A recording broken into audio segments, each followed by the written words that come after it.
Hi everyone.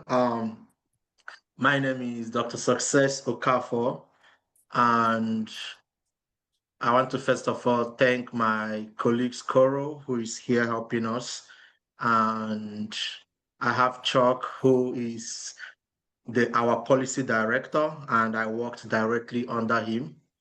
And I also have one of my friends here who is the GIS analyst that we both did the analysis together, Chema, and Chema is here.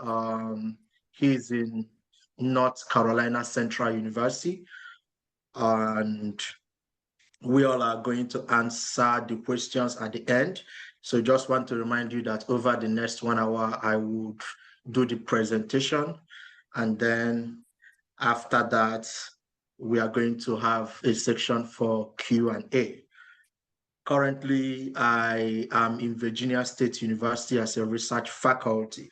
So just in case if you see my post and you see Virginia State and sometimes you see Michael Fields, don't be confused. I still partner with Michael Fields. All right, so we are going to be talking about processing deserts and the missing middle, mapping meat processing infrastructure gaps across Wisconsin pasture landscape. So this research started through what we called diversified farming system, growing more than just corn and soybeans and trying to look at the societal values of that. And then, we are looking at also the bottlenecks. And it's from that research that we got into this livestock. So I would like us to just pay attention, take notes if you can, and then ask me questions and ask us questions rather. All right. So I will start by defining what's a diversified farming system. So these are farms that work with ecology rather than against it. So it's a combination of crops, livestock, perennial plants instead of just growing a single commodity. And that mix builds healthier soil, cycles nutrients naturally, and steadies farm income across good and bad years. And this actually benefits a simplified corn and soybean, you know. And then this is not just a fringe talk or theoretical. The evidence of diversified farming system actually spans across 48 countries, and it shows that this system supports biodiversity and yield. So I want you to think of diversification as a spectrum, not an all or nothing switch. All right, so what does this diversified farming looks like? So it's like, Success, were you hoping to share your screen? what do you say? Your screen isn't shared anymore if you want to Oh my share it. gosh. So you guys, I'm sorry. Okay, let me share my screen again. Give me a minute. Okay, hold on. Let's see. Oops.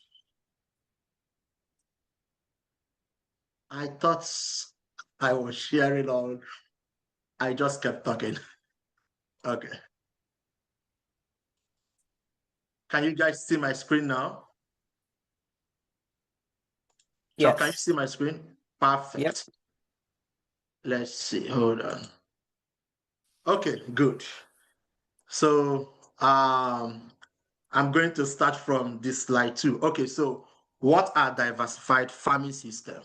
Like as I said, this is the basis of this research. We started from, explaining what diversified farming system are, and then examples of it. So diversified farming system, it combines crops, livestock, and perennials to build soil, cycle nutrient, and steady farm income. All right. So, and like as I said, this is something that is evident in 48 countries, and it supports biodiversity and yield. So, and what does this diversified farming system looks like? So, it's these are the core practices, and most of you will recognize some of them. So, crop rotation, and it breaks pest cycles and lifts yield up to 28% for Midwest corn. And then we have cover crops that cut nitrate leaching by 40 to 70% and hold soil in place. We have agroforestry, trees combined with crops or livestock, and it helps to store carbon and protects water. Now we have the perennial grains, keep living roots in the ground year round. And we have intercropping that raises total productivity per field, and we have the integrated livestock, grazing animal, turn pasture and crop residue into income. And it's this last one that we are going to take time to talk about, which is livestock, because this is the thread that ties this entire talk together. Now, but before we go into that integrated livestock, I will show you some things about diversification. So once you actually count the economic services, diversified systems deliver 2 to 4 times the total value of conventional agriculture. So in dollar terms, that's roughly $600 to $730 per acre per year in public benefits. And I actually converted that from published, per hectare research. So it's apples to apples for for US, like for us in US, since we work on acre. Now, so this chart here shows where that value comes from. So by practice, you can see that the riparian buffers and the prairie strips, they lead the way. And these are all peer-reviewed valuations. And we were very careful not to double count. And these are actually being measured on real farms. So this is not like we are trying to make it up. All right. And this is also a concrete evidence from 4 real results. So this flagship comes from Iowa. So we converted just 10% of a field to native prairie strips, and we cut the sediments loss by 95% and get 3.5 more pollinators. We know, and there was no drop in crop yield. And so here, diversified rotation lifts yield. It lifts the yield to, from 20 to 28%. And a silver pasture system, trees plus grazing, delivers about 3 times the social value of soybean monoculture once you count the service. So, this is just showing you that, silver pasture versus soybean can give us 3 times more social value. And it can also, this can also give us 20 to 28% higher yield. So this is why diversification is very, very important.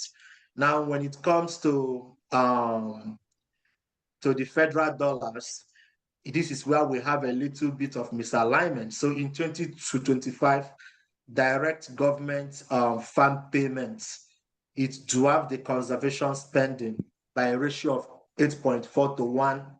And that is commodity and risk support on one side, conservation on the other. And I want to be clear about what this thing means. So this is a policy choice, and it's not like a law of nature, which means that we can change it.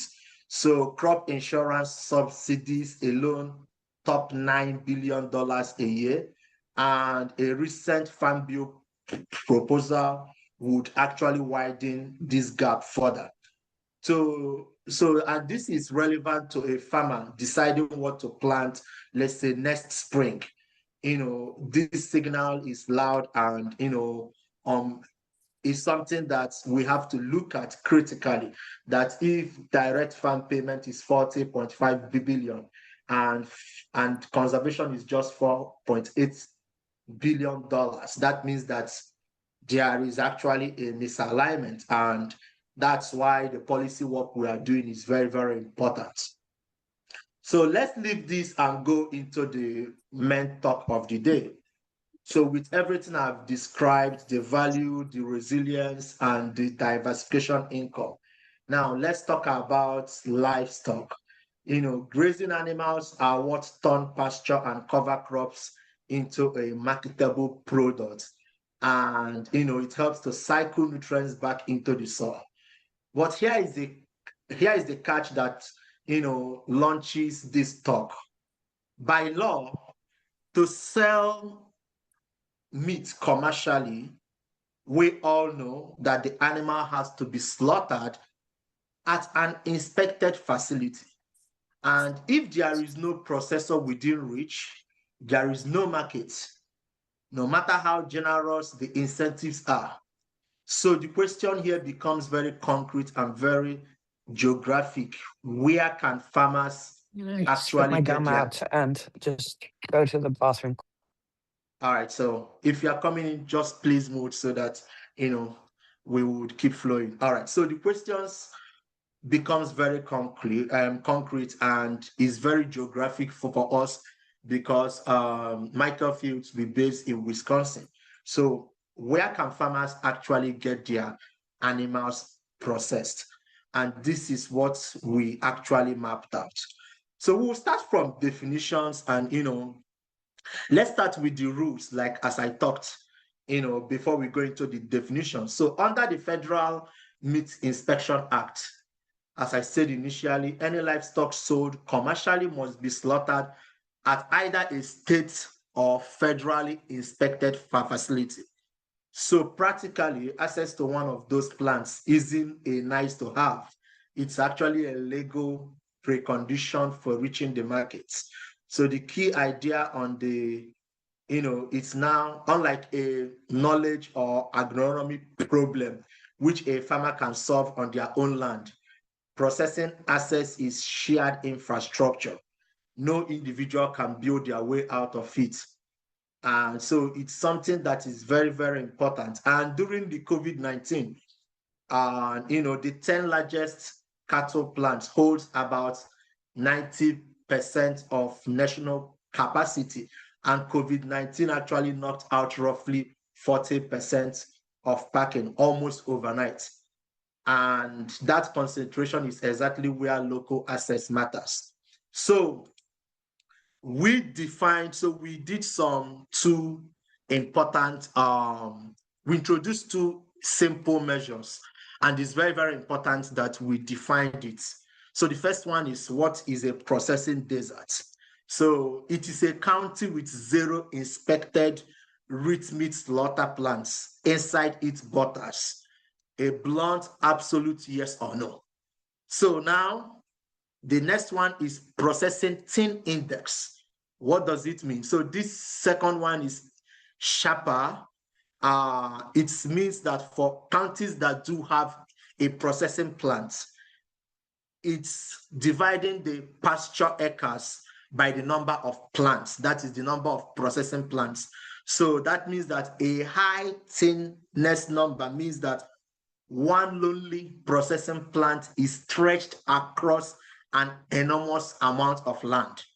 The reason we need this both definition is because if, for example, that, okay, this county doesn't have no inspected red meat slaughter, we can also look at a county that is serving, let's say a county is serving 100 processing plants, or 100 counties are only using one processing plant. So this will help us to understand what is going on in our counties. All right. Now, like as I said, this research was carried out in Wisconsin, but the good news is that we could also do this in every other states in America. All right. So we will start from definitions, how we filter the data that we use. So the filtering step is the analytical crux. And the nice thing is that, like as I said, anyone can produce this from public data.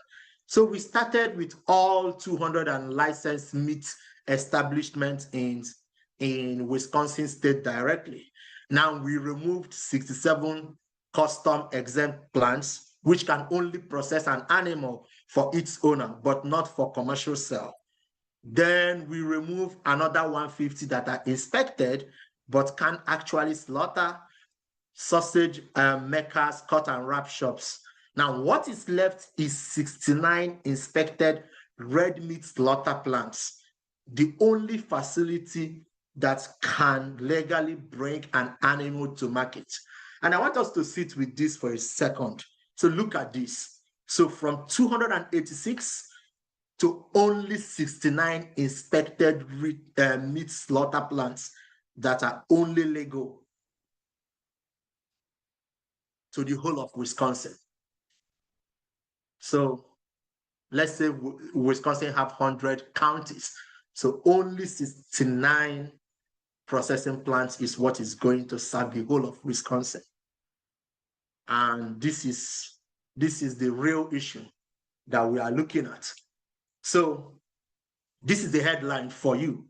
So, and I would like you to work out remembering this number. So 36% of Wisconsin counties, that is actually 36% of Wisconsin counties have 0 inspected red meat slaughter plants.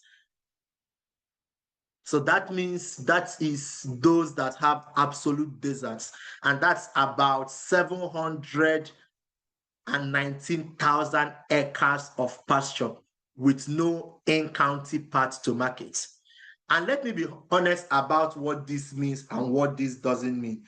This doesn't mean commercial sale is impossible there, but it just means that farmers can cross county lines. It means access depends on leaving the county, sometimes traveling a long way. And when I mean a long way, this is one way. So some people can drive 100 miles one way just to get to a processing plant. And like as I said, these data are from the state Wisconsin State License Directory, and this was from 2024 Pasture layer. All right, so let's go to my favorite part, which is the maps. All right. So I want you to look at these maps very well.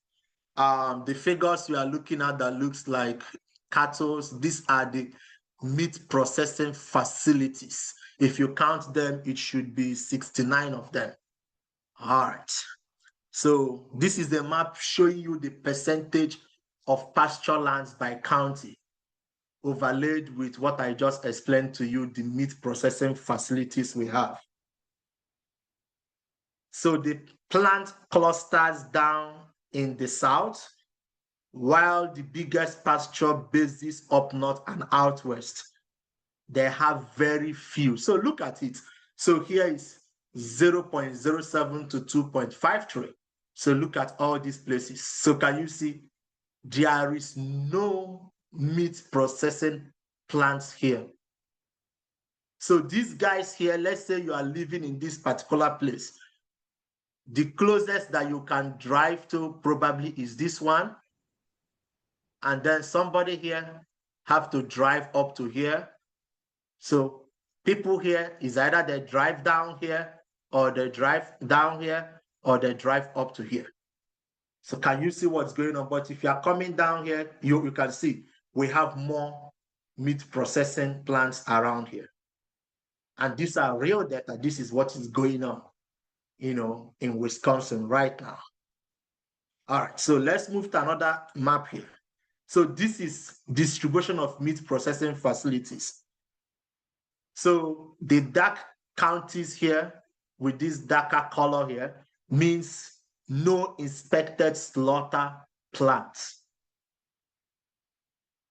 So if you look at the northern cluster, you can see that we have a lot of probably rural depopulation, and then you can look at people at the southeastern counties like Kenosha and Raisin are also deserts. And you look at it, they are also deserts. And that is probably likely because of development crowding out processing, but again, we didn't test that mechanism directly. So it's just an assumption. So this is just showing you that, okay, This ones here with this color code is single facility. So here we have only single plants, and here are like multiple plants. So when you move back here again, can you see it makes sense? But here we have multiple. So if I put this and this together, you could understand what is going on here. So look at it, sit with it, and understand what is going on in Wisconsin. If you are from Colorado, if you are from North Carolina, if you are from Mississippi, if you are from anywhere in the US, I bet that there is an issue of processing desert right now. And that's why this research is very, very critical. All right. Now, this is the thinness measure. Remember, we talked about it, about when I defined what thinness index is. And this thinness measure paying off, and this map shows geography rather than magnitude. So the darkest counties with the dark blue color shows processing desert, so no facility at all. So here we don't have facility at all. Now we have extreme thinness. That means we have what we can say it's a functional desert, right? And the next one, we have very high thinness, we have high thinness, moderate thinness, and the more you go up, we have low thinness. That means that these are better served. That okay, we have like probably multiple counties, multiple processing plants that are serving one county. But here we don't have any processing deserts at all in the dark blue shades.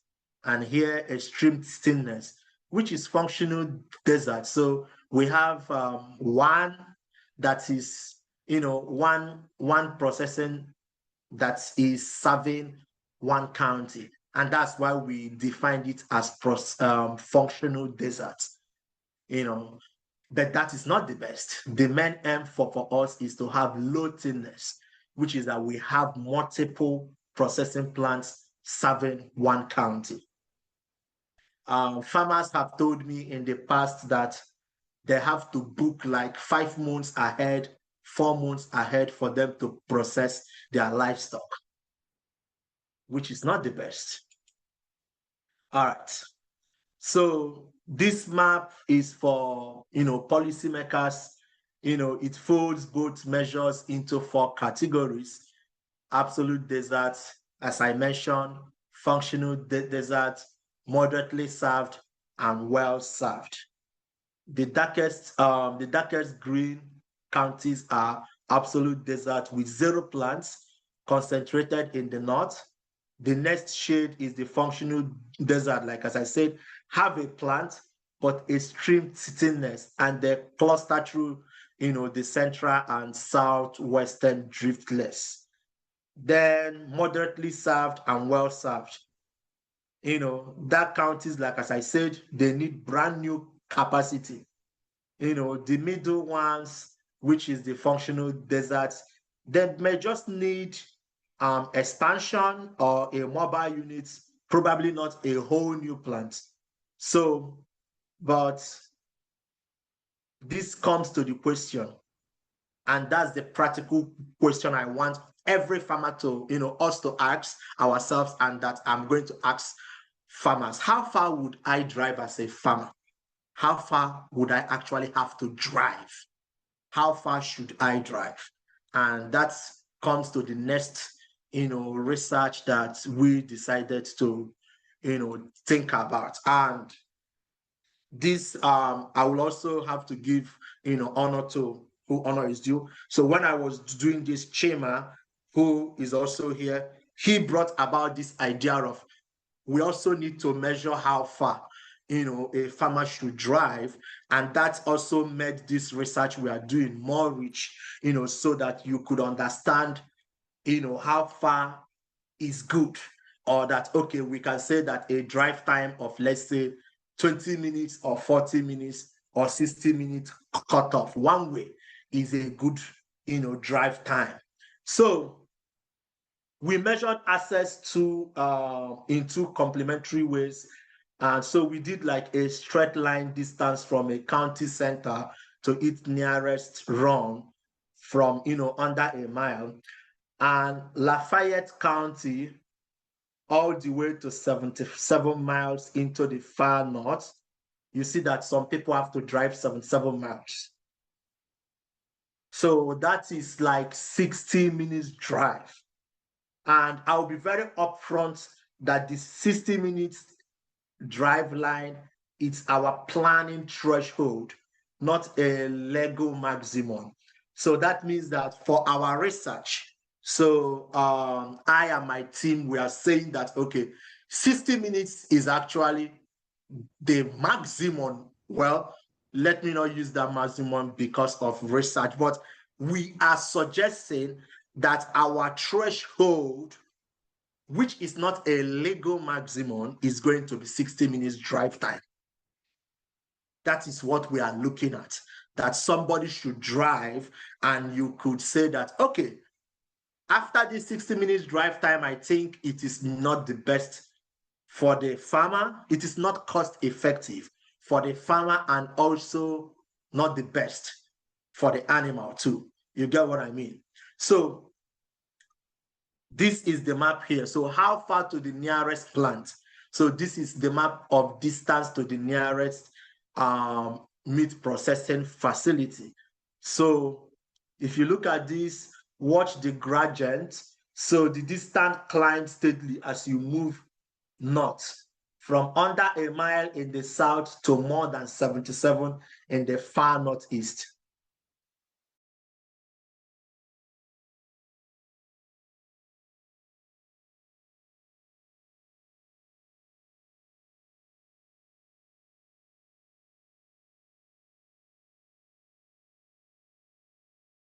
To 32 miles, and people up north here will have to drive 64 to 80 miles. And that is in average 77 miles. All right. Which we are saying that, okay, that's not the best. And that's what we are planning of reducing. That if we could get this 0 to 60 miles, that is very, very good. Now, if we could stop it at 32 to 48 miles, that is optimal. But anything above this is not the best. It's not cost effective. Now, we try to do something about population. We try to map population density by square miles and put in the meat processing locations. And if you look at it, the lightest counties are the least densely populated, and they line up with the northern desert.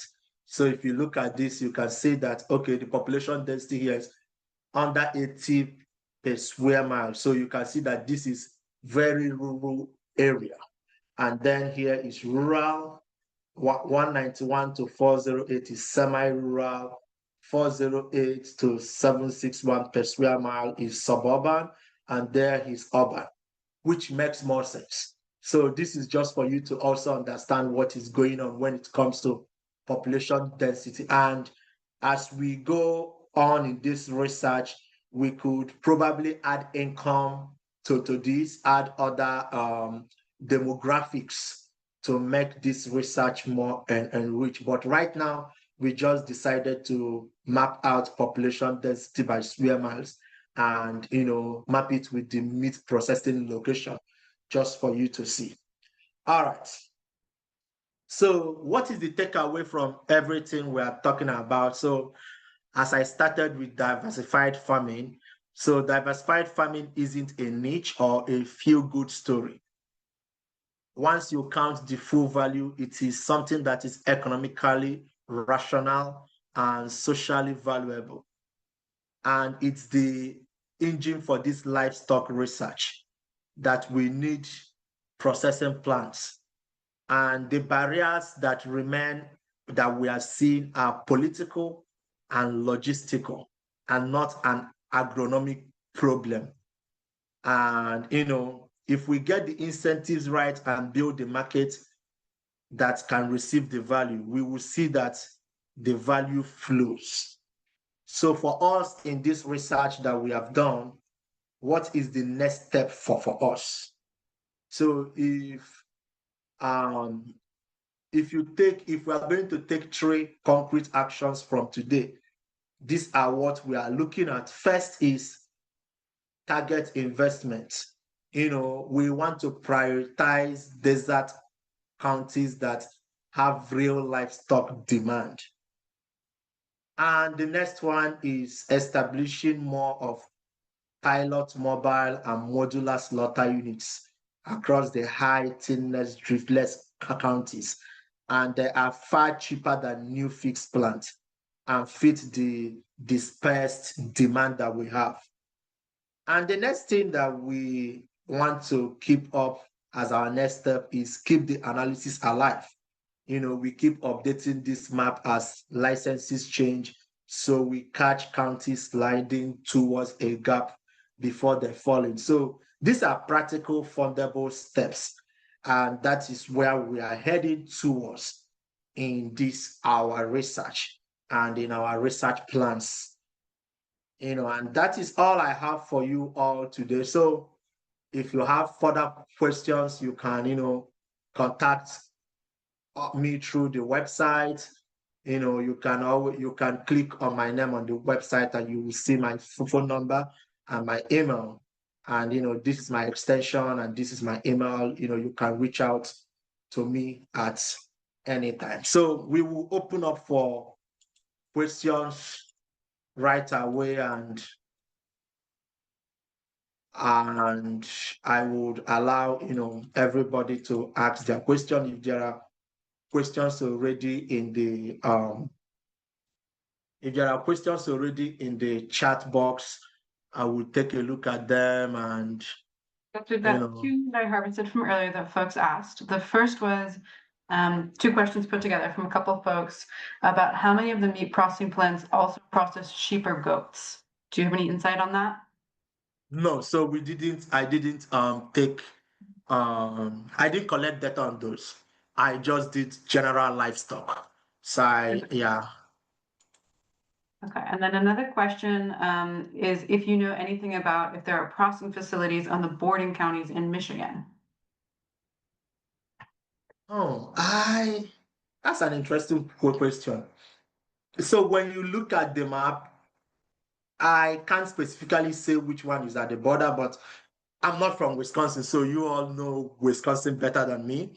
But when you look at the map, you could say, okay, that this is the one at the border, probably the southern border or the northern border. But again, we haven't visited any of these processing plants.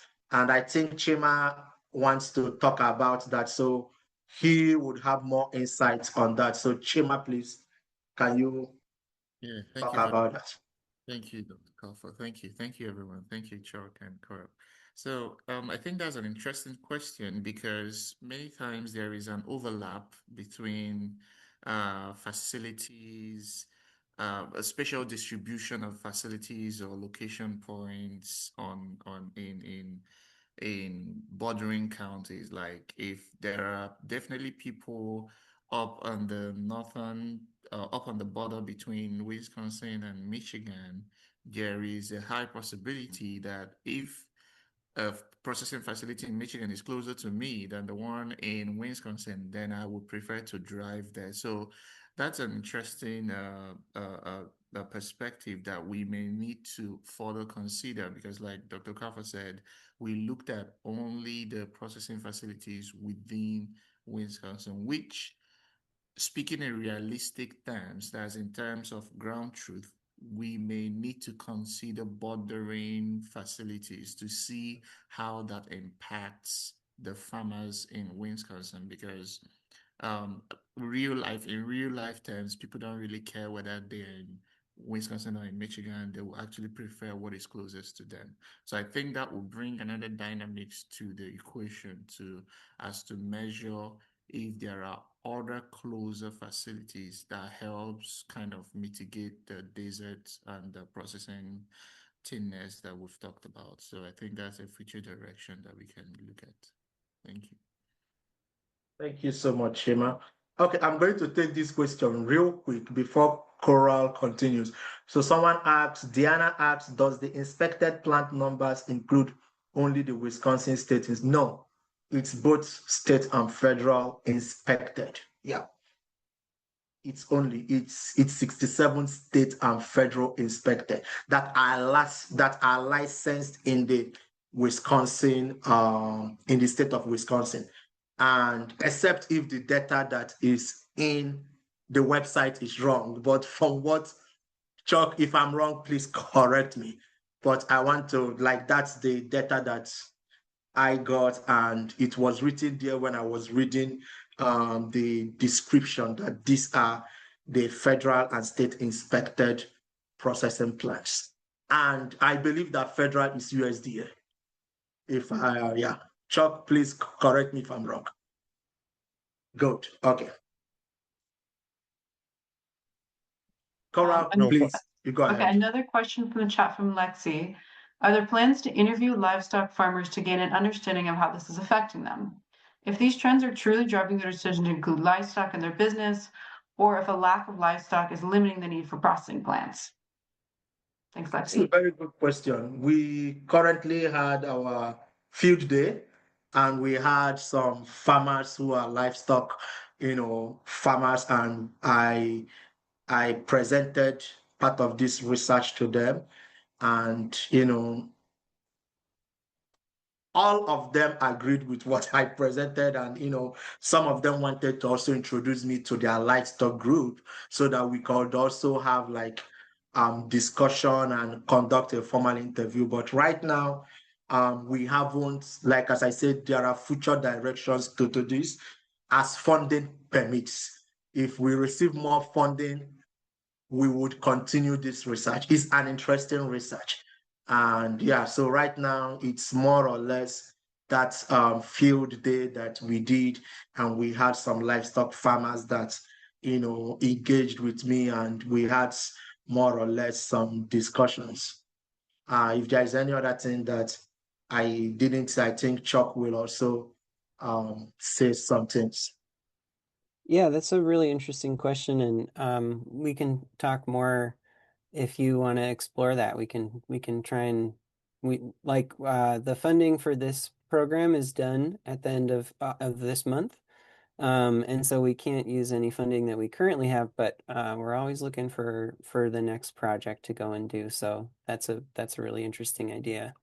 But one thing that's been interesting is people have been talking about the processing bottlenecks for a few years, several years, and I'd heard from a few people in Wisconsin that it wasn't a problem for them anymore, and so I thought that was interesting, and I haven't gone back and checked to see where they are and if they're in one of the well-served counties or not. But it seems like it might be, it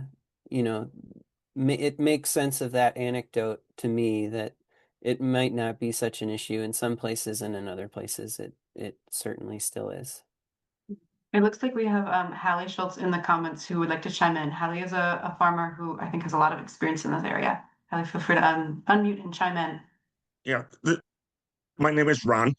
My wife and I took a technical course at Fedamore in artisan butchering. And in that course, we probably met 4 other people that have cattle or sheep that wanted to do butchering of their animals and sell it. But once they start the process of looking at state regulations and realizing, oh, fine, everything should be sterile, everything should be done properly. But things like, oh, my facility needs a bathroom in the facility when there's only 1 employee. I can do farm slaughter, but I can come to your facility, your farm, slaughter your animal. But if I bring your animal to my facility, it has to be done in a building. There again, there's inconsistencies between things like that. Why can't I do slaughter the animal on a concrete pad at my facility, but I could put it in a muddy field at your farm.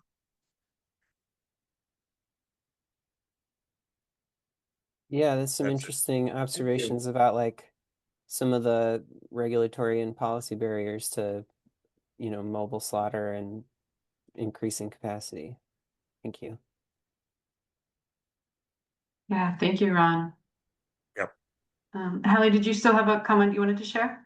Yeah, so this is Hallie. Like you say, Coral and Chuck know who I am, and we do direct marketing of our beef probably since about 2019. And so we're in Clark County. We drive 45 minutes to our slaughter facility and then 45 minutes back. So again, not as far as some people, but definitely enough of our time that it would be great if it wasn't quite so far. We've had at least 3 processing facilities that were open when we first started, or opened when we had first started direct marketing, that are now closed to direct slaughter. So it's very interesting to watch, the progression of that. So to me, what I've learned from that process, if you were ever Dr. Success to present, this information to anyone that says, well, how can we help out farmers, right? How can we provide some subsidies, or how can we provide something to the facilities that would bolster, more slaughter? Hold on, I have children. Okay.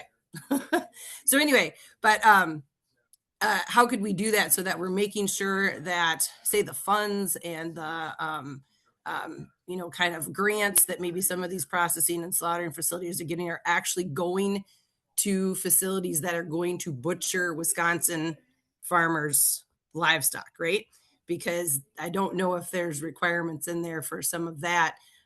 So what I've noticed is that a lot of places not only do slaughtering for farmers, for live animals, but they will do a lot of bringing in of boxed beef, and that's what fills like their deli counters, their freezers, their own display stuff, because most of these butchers have moved to having large things that they sell on site as well, right? If you're a licensed and inspected.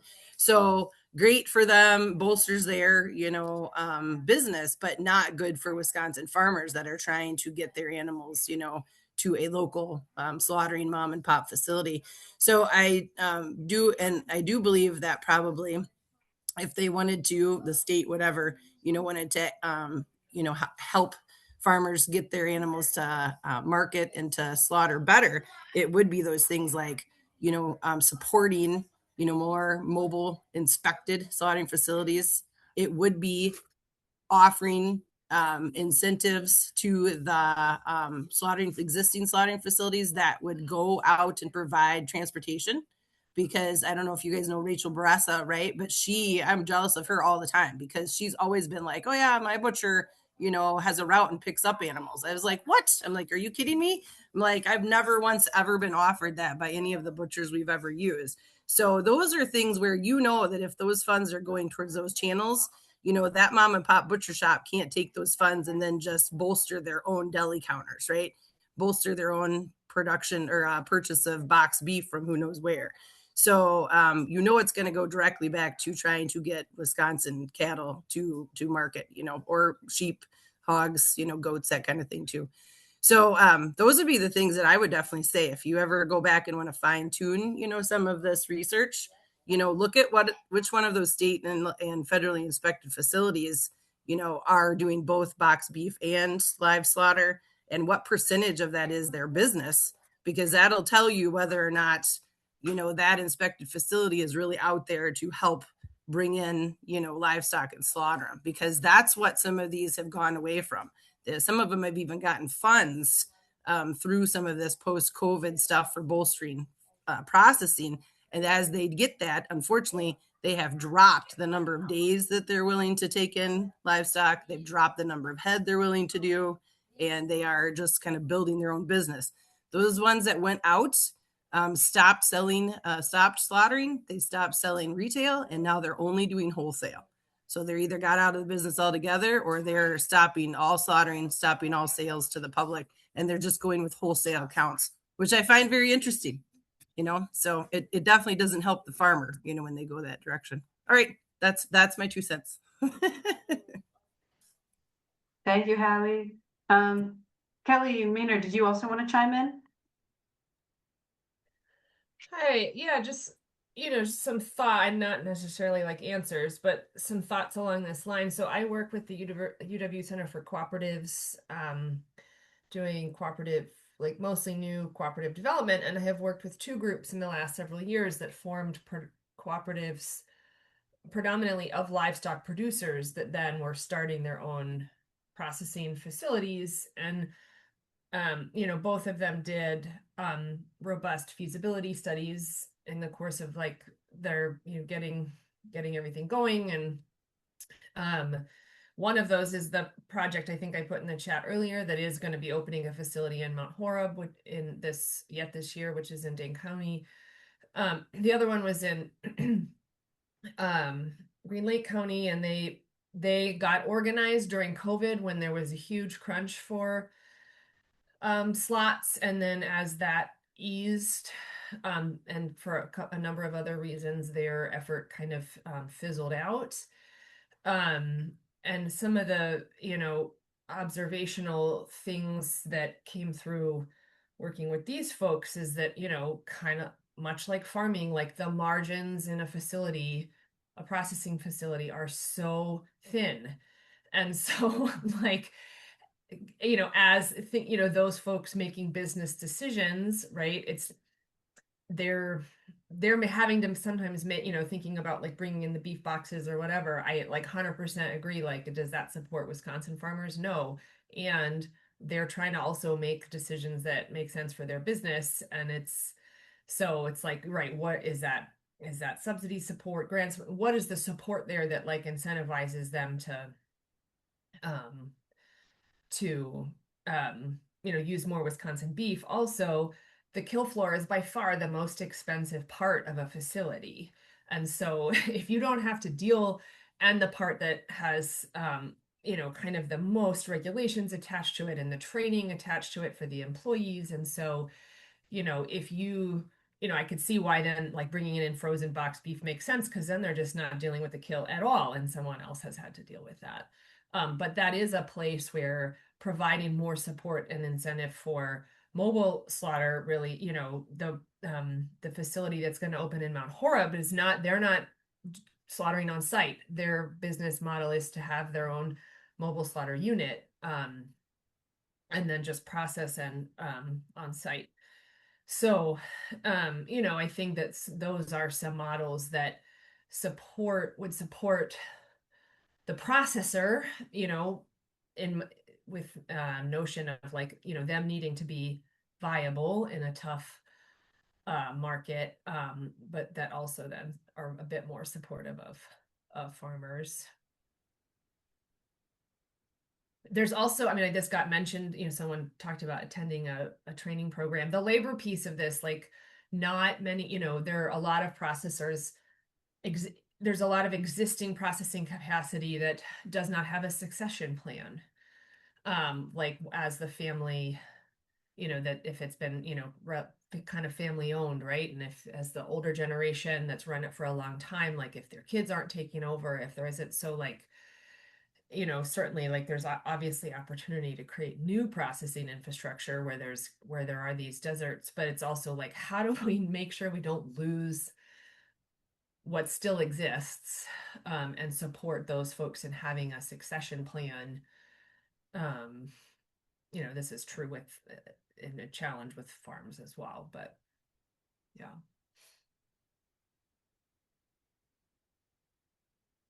Good. Thank you for all the input. Any other questions? I think somebody is asking about a lot of these processing plants going out of business because they can't find workers. That's a question. I don't really know why they are going out, but I know that COVID-19 impacted some of them. But concerning the pay, the hourly rate that they pay for their workers, I don't have information on that. And if opportunity presents itself, we would visit some of these processing plants. But I also want to make it clear, and I want to make it clear because I don't know if people are aware, or because this is from the research ID that there's nothing wrong with having your own personal processing plants, but from what I know is that if you want to sell it for commercial purposes, it has to be inspected. So state inspection, you can sell it only in the state of Wisconsin.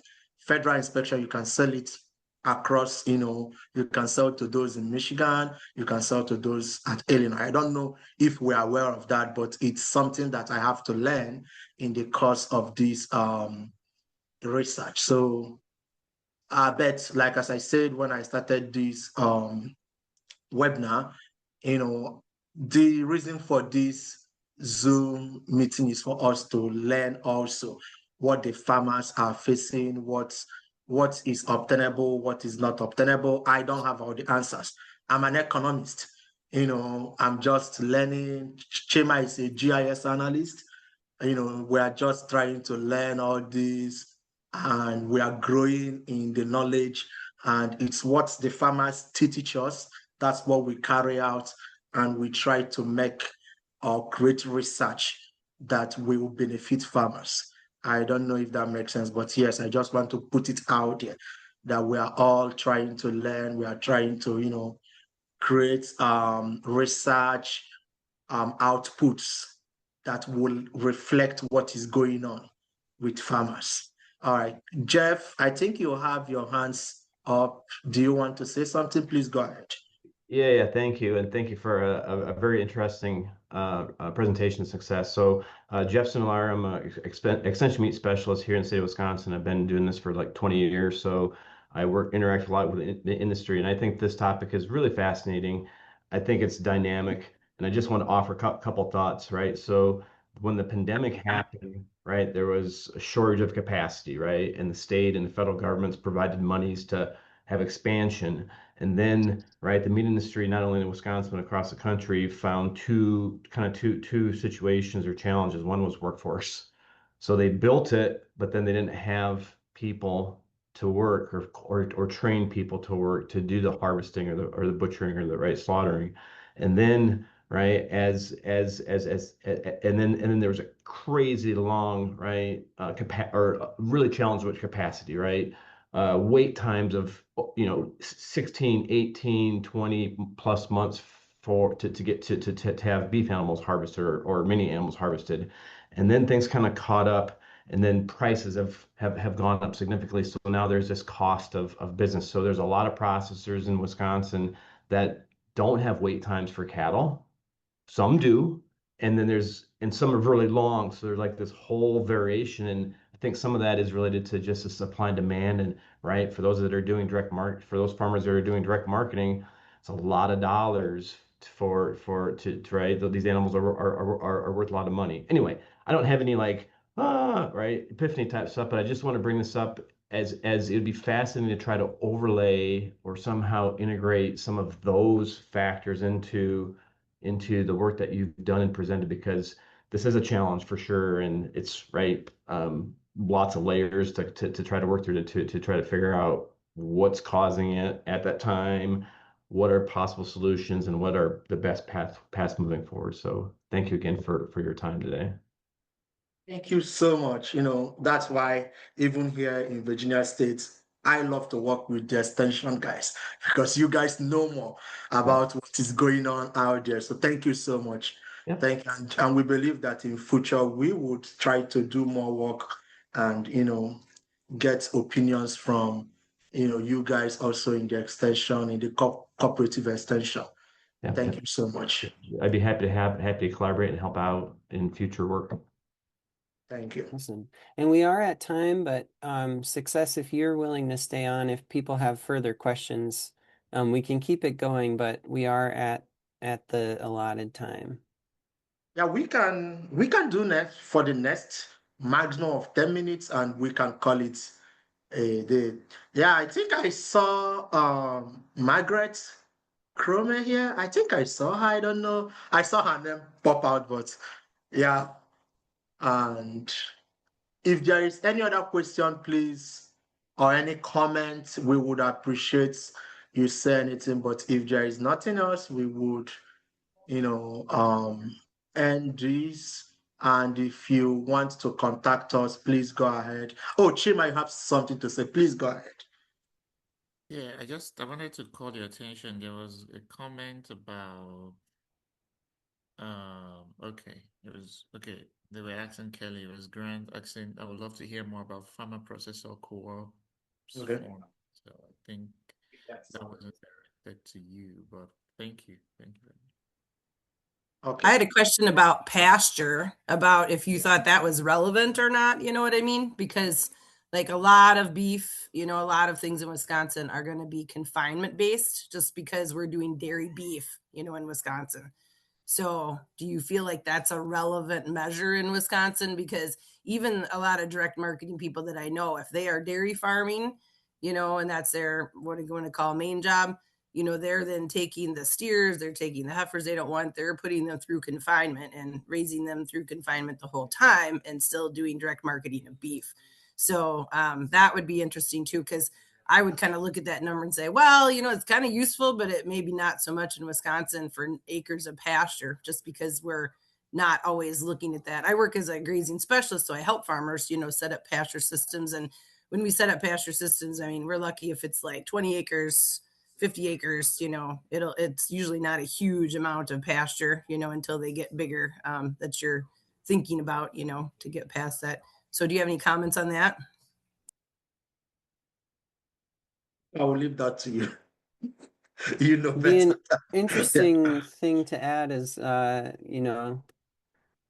finding data on that too. I'm not sure exactly how you'd get that, but that would be an interesting thing to add to it as well. But I think the idea was just looking for the kinds of farmers that are doing pasture and what's within distance of them.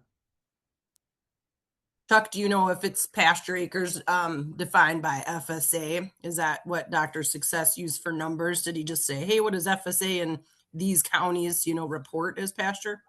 Yes. Sometimes that's relevant and sometimes not too. You know what I mean? If it's permanent pasture. Otherwise, a lot of rotational grazing people are doing, cropland as pasture. So you're doing other things too, which I know that's getting really deep and Yes. complicated. But sometimes FSA's definition of pasture gets a little bit wonky. So if you don't have access to my full paper, when you read it, you will see all the data we used and the links to that. So that's going to help you to see where we collected all the data we used, every of the data. So that will help, but yeah. Perfect. And I love your name, Dr. Success. Your mom did a good job. Thank you so much. I appreciate that. I think someone else said Sorry, she I has a comment. Yeah, I wanted to Yeah, make your a name comment. is Shane Coral. So it's confusing No, to I know the know. real I don't name. know why it signed in like that. It was so strange. Sarah, we had a whole Yeah. army of corals come in, but go Yeah, ahead. I noticed that because the other link required a password, which is weird. But yeah, no, I just wanted to invite you, Success, and then others. We're developing the statewide organic strategy for Wisconsin, and we're going to be doing 2 technical working group calls on either organic meat, but also grass-fed beef, since we know that there's limited organic meat in Wisconsin. So I invite anyone interested in the call. I posted the link here to join in with that and sign up. We're also having the summit November 20th, but yeah, we'll be having 2 online calls regarding meat. What are the key challenges, including meat processing? And we'll be looking at trying to figure out what we'd like to do with that in the next 3 years. So, and there'll be like probe questions and stuff. So I just wanted to make everyone aware, and then hopefully Success will be able to join in that call as well. Cheers. Thank you. All right. Well, we can take one more and we will call it a day. It's already 12:06 here in the Eastern time. So it's lunchtime. But yeah, one more person. And after that, you can reach out to me or Chuck or Coro. Please try following us on our LinkedIn, Facebook, Instagram, Where else? Website, subscribe to Michael Fields. We have our monthly reports, right? Coro. I think we have something like that. I think Coro is the best. She's in our communication team. So please follow us. We have a lot going on, not just mine, but a lot of things are going on now. And I think Chuck is doing something with Coral on. We are trying to interview people that are coming out for the gubernatorial candidates in Wisconsin. So we have some of those on YouTube, and just follow Michael Fields, and you are going to learn a lot on what we are doing. Yeah, somebody asked what year was this data gathered? 2024. That's the last time Wisconsin updated their state's data, so that we just used the most current data that they had, and it was 2024 data. So yeah. All right. So check on the chat box. You're gonna see our Instagram, Facebook, LinkedIn, website, and thank you guys so much for coming out today to listen to what we have. I really appreciate your time. I appreciate your comments. I appreciate your questions. And on behalf of Michael Fields Agricultural Institute, we say thank you so much for coming, and please do have a lovely day ahead. Bye-bye. Bye. Thank you. Success as well. That was wonderful.